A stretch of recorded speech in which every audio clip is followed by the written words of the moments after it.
Hello guys, मैं लेके आई हूँ आपके लिए गार्डनिंग टिप्स। आप देख रहे हैं ये बुद्धा का पॉट, जो कि हम बहुत बार देखते हैं। अब जब भी पॉट लेने के लिए जाते हैं, बट आप ऑलवेज कंफ्यूज रहते हैं कि इसमें पॉट आएगा कौन सा अच्छा।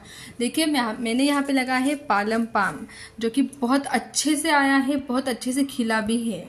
आप इस पे ये लगा सकते हैं क्योंकि ये इंडोर बहुत अच्छा आता है। ये धूप में बिल्कुल नहीं आएगा, नहीं तो ये जल जाएगा।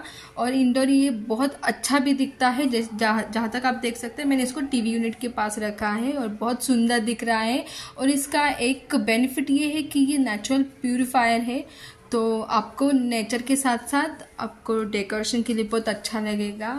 और मुझे कमेंट में बताइए आप पॉट कब ला रहे हैं और आपको ये वीडियो कैसा लगा। Please don't forget to like and subscribe. Thank you.